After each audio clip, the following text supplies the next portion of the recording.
Court తీసుకెళ్ళాలా. అప్పుడు SI గారు వచ్చి అన్నాడు, స్వామి కోర్టుకు రావాలన్నాడు. నువ్వు వెళ్ళిపోయి వస్తా అని చెప్పిండు. లేదు మా అమ్మటి రావాలని ఉంటే నేను అట్లా రా, నేను నీకన్నా ముందు ఉంటా అని చెప్పిండు. సరే మంచిగా తీసుకొని కోర్టు తీసుకెళ్దామని ఎస్ఐ గారు పోయేవరకల్లా వీళ్ళు పోయేలోపనే అక్కడే ఉండు లాకప్ రూమ్లో. ఈ విధంగా ఆ మహిమను గుర్తించలేక అతను చాలా ఆశ్చర్యపడిన. ముస్లిం అతను ఎస్ఐ నమ్మలేదండి స్వామిని. అంటే సాధువులు తప్పు చేస్తూ ఉంటారంటే వాళ్ళని గుర్తుపట్టలేదు.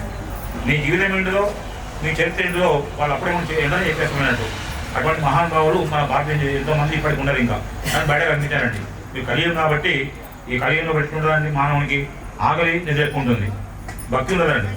ఆకలి నిద్ర ఎక్కువ ఉంటుంది. ఎప్పుడు కార్యక్రమం అయిపోతుంది, ఎప్పుడు తిందాం, ఎప్పుడు నిద్రపోదాం ఉండదండి. మనం ఎందుకు వచ్చిన భూమి మీద మనం ఏం చేయాలి పుట్టిన తర్వాత అనేది ఒకటి మనం గమనించుకొని మరి జన్మను ధన్యం చేసుకోవాలంటే సత్కార్యంలో పాల్గొనాలా. అందుకే కలిగిన మానవునికి యజ్ఞోదానం తపశ్చైవ పావనాని మనీషినాం అని ఈరోజు చెప్తుంది భగవంతుడు. యజ్ఞము, దానము, తపస్సు అతను చాలా ముఖ్యమైన వస్తువులు కాబట్టి కలిగిన అదే మార్గం, వేరే మార్గం లేదండి. ఎందుకంటే ఇప్పుడు మొన్న కాశీలో సంఘటన జరిగింది. వేల మంది సామాన్లు చనిపోయారు అక్కడ భక్తులు. ఇక్కడ దేవాలయంలో అక్కడ గుడి కట్టిన ఎవరు? ముకుంద పాండ అని మంచి కోటీశ్వరుడు. వాసన కూడా ఏమంటాడంటే నా తప్పు కాదండి, భక్తుల్లో సహనం లేక అర్థం తప్ప నా తప్పు కాదని చెప్పాడు. అక్కడ అతను పాము స్వామి ఆయన కొడుకు పెద్ద డాక్టరు. ఇప్పటికి కూడా రాష్ట్రంలో ఎక్కడ కూడా 50 రూపాయలు ఫీజు లేదండి. ఆయన అన్ని విధాలు డాక్టరే. ఇప్పుడు 50 రూపాయలు ఫీజే హాస్పిటల్లో. 600 కోట్ల రూపాయలు భిక్ష చేసి రోజు భక్తులకు వచ్చిన వాళ్ళకు బస్ కిరాయి రిటర్న్ ఇచ్చి వైద్యం పంపిస్తారు వాళ్ళు. అంటే అటువంటి మహానుభావం మన రాష్ట్రంలో దేశంలో ఉండదు కాబట్టి మన ధర్మం నిలబడి నడుస్తుంది. ఇప్పుడు 2వ అధ్యాయంలో మహిమాకాండం. ఈ బాల భగవానుడు అంటే స్వామిపడి భగవానుడితో బాలుడే. ఎప్పటికీ ఆ యొక్క ఇంతకుముందు చెప్పిన ప్రకారంగా ఈ బాల భగవానుడు కరుణ సుబ్బమ్మ ఇంట్లో చేరిన విమట అనేకమైన గ్రామం నుండి వచ్చిన దర్శించుకుంటూ వస్తున్నారు. శ్రీవారిని భక్తి విశ్వాసములతో పూజించి సేవించుకుని భక్తిలో భయంలో పాల్గొంటూ ఆనందంతో పోతున్నారు.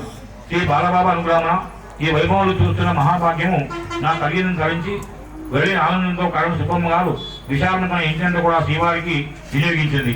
వచ్చిన వారికి భోజన సదుపాయాలు కలిగించి ఆ సేవా కార్యం కంటే మించింది మనకు లేదని విశ్లేషించి నిరంతరం బాలబాబా సేవలు చేస్తున్నారు. ఈ భగవానుడు కూడా అచల చేతని మొదలు బయలు ఉదయం సాయంకాలం క్రమంగా జరుపుతున్నారు. శ్రీవారి కొరకు వచ్చే భక్తులకు చోట్సాలక వీధులంటే కూడా శుభ్రపరిచి ఈ కారణం చేత కరుణ సుబ్బమ్మ గారు పెద్ద ఇంటిని పందిరి వేయించినారు. బెంగళూరు అందులో వచ్చే భక్తులు గుడాలు మండలించుకొని అక్కడ నివసిస్తున్నారు. అప్పటి స్థలం సరిపోవడం లేదు.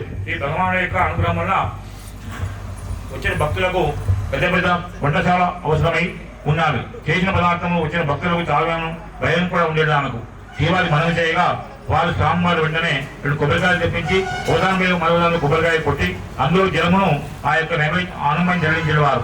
ఆ విధంగా వంట పదార్థములు ఎంతమంది వచ్చి సరిపోయేది. ఆ పదార్థం వచ్చిన వందలాది మంది భక్తులు సరిపోతున్నారు. ఆ శ్రీవారి అపార మహిమను అచ్చరవారు తెలుసుకోలేకున్నారు. అటు పిమ్మట పాత మందిరం కట్టించి ఆ మందిరం పూర్తయిన పిమ్మట శ్రీవారి మందిరములకు వేయించేసి ఉద్దాత్మైనప్పటికీ శ్రీమతి సుబ్బమ్మ భక్తులకు తరగని సేవ చేస్తున్నారు. ఇప్పుడుగా భగవానుడు అప్పుడెప్పుడు ఎవరికి చెప్పకయ్యే ఎచ్చకపోతే వారు. అటు సమయంలో కొందరిని వెంటబెట్టుకుని సుబ్బమ్మ గారు కొండలు, గోడలు, తోపులు, చిత్రావతులు అన్ని దిశ తిరిగి వెతికి తొలికి గోడలను, తోపులను పైన ఒంటరిగా ఉంచిన స్వామిని తీసుకొచ్చి కట్టుబడి ప్రార్థించి ఇంటికి పిలుచుకొని వచ్చేది. ఆ తల్లి వాత్సల్య అపారం కదా. ఈ విధంగా అప్పుడప్పుడు బాలబాబా అంతర్ధానముడు కూడా గాంధీ భక్తులు ఇచ్చే మా ముడినాడు విషకైన పోనీయమని భయపడుతుంది. ఈ సాయి భగవాన్ యొక్క అవతార ఉద్దేశము ఎట్టి బుద్ధిశాలకైనా గాయం కాకుండా చేత ఎవరితో చిన్న వారు కలుస్తున్నారు. ఈ బాలబాబా మహిమలు నీరు చూపించి భక్తులకు ఆనందం చేకూర్చిన వారి యొక్క సహకార్యం. ఆ కాలంలో ప్రతిరోజు కూడా సాయంకాలమున భక్తులు వెంటబెట్టుకొని చిత్రావతి ఇసుక మధ్య పోయి అక్కడ సాయంకాలం బయలుదేరి జరుగుతూ కూడా కలదు. ఒకసారి తన యొక్క భక్తులతో తాను 14 ఏళ్ల వయస్సును నీరు చూపించిననియు వెంబడ 16 ఏళ్ల వయస్సు మహిమలు చూపించిననియు ఆ పైన ఉపజయ కర్మల్లో నిమగ్నమని చెప్తున్నారు. ఆ చిత్రావతిలో సాయంకాల సమయంలో ఈ బాల భగవానుడు భక్తులకు అనేకమైన అద్భుతమైన చూపించి సాక్షాత్కారం కూడా ఇస్తున్నది. అట్టి సమయంలో కన్నుల పండుగగా కాంచిన భక్తులు ఇప్పుడు కూడా కలరు. ఓసారి చిత్రావతిలో పాటకు ఉడవైపున కొండపైకి భక్తులను వెంటకొని పోయి కల్పవృక్షమని భక్తులతో ప్రఖ్యాతి కాంచిన ఆ యొక్క చిరుజటి కింద కూర్చుండి మీకు ఏ ఫలములు కావాలేనో కోరుకున్నాడు నేను ఇచ్చునని చెప్పి సర్వేగా మామిడి, జామ, రేగు, నేరేడు, చిని, కమల మొదలైన పండుగ ఫలమును కోరిన వారు కోరినట్టుగా ఇచ్చేవారు. ఆ కమల నుండి చిరుచెట్టు నుండి తీసిన కొమ్మను తీసేవారు. ఆ విధంగా అపార దైవశక్తి మహిమ ప్రభావమే కదా. మరొకసారి భక్తులందరినీ చిత్రావతి ఇసుకలో నడిపించి శ్రీవారు మాత్రమే కొండపైకి పోయి నిలిచి కింద ఉన్న భక్తులను తల ఎత్తి నన్ను చూడమని ప్రార్థించినారు. వారు చూసరికి ఈ సాయి భగవాన్ శిరస్సు చుట్టూ కూడా చక్రాకారంలో దేదీప్మానమైన ప్రకాశం కనిపించినది. ఒకప్పుడు శ్రీవారి పాలభాగమున నిర్మిత గొలిపే దివ్యజ్యోతి కనబడును.